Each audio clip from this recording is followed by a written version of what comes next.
بسم اللہ الرحمن الرحیم۔ السلام علیکم ورحمۃ اللہ وبرکاتہ۔ آج کی اس ویڈیو میں ہم آیت الکرسی کو لفظ بہ لفظ سیکھیں گے۔ اگر آپ بھی آیت الکرسی کو سیکھنا چاہتے ہیں تو ہماری اس ویڈیو کو غور سے سنیے۔ سبق کو شروع کرتے ہیں۔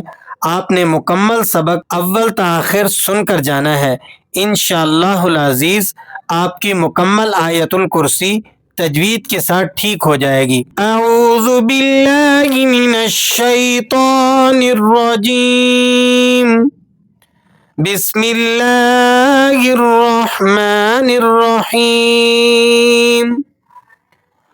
اللہ لا الہ الا هو الحی القیوم۔ اگر آپ یہاں وقف کریں گے تو اسے پڑھیں گے اللہ، اور اگر آپ ملا کر پڑھنا چاہتے ہیں اگلے حرف کے ساتھ تو اسے تب پڑھا جائے گا اللہ هو الحی القیوم۔ الحی القیوم یا پر تشدید ہونے کی وجہ سے اسے سختی کے ساتھ ادا کرنا ہے۔ اسی طرح لفظ القیوم کے اندر جو یا ہے اسے بھی آپ نے سختی سے ادا کرنا ہے، اور اس کے بعد واو جو ہے اسے کسی قدر کھینچنا بھی ہے۔ یہاں غلطی کر دیتے ہیں لوگ، یا کو نرمی سے پڑھ دیتے ہیں اور واو کو کھینچتے نہیں ہیں۔ الحی القیوم اس طرح سے پڑھتے ہیں، اس سے معنی خراب ہو جانے کی وجہ سے جو فوائد آیت الکرسی کے ہیں وہ حاصل نہیں ہو پاتے۔ تو آپ نے اس بات کا دھیان رکھتے ہوئے اسے ادا کرنا ہے۔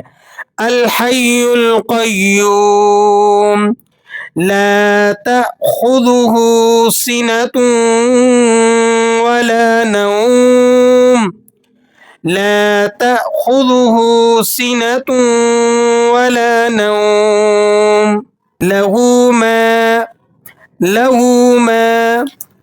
ما في السماوات وما في الأرض، له ما في السماوات وما في الأرض، من ذا الذي يشفع عنده إلا بإذنه، من ذا الذي يشفع عنده إلا بإذنه، يعلم ما بين أيديهم۔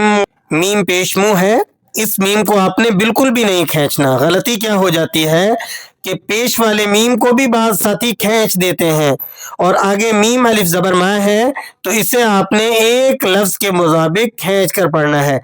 یعلم ما بین ایدیہم، یعلم ما بین ایدیہم وما خلفہم، ولا يحيطون بشيء من علمه إلا بما شاء، وسع كرسيه السماوات والأرض، وسع كرسيه السماوات والأرض، ولا يؤوده حفظهما، ولا يؤوده حفظهما وهو العلي العظيم، ولا يؤوده حفظهما وهو العلي العظيم۔ آج کی تجوید کلاس میں ہم نے آیت الکرسی کو حرف بہ حرف تجوید کے ساتھ پڑھا۔ آپ حضرات کو اس سبق سے یقیناً فائدہ ہوا ہوگا۔ اسے اپنے جاننے والے احباب تک بھی شیئر کر دیجئے۔ اگلے سبق تک کے لیے دعاؤں میں یاد رکھیے گا۔ ملتے ہیں ایک نئے سبق کے ساتھ۔ السلام علیکم ورحمۃ اللہ وبرکاتہ۔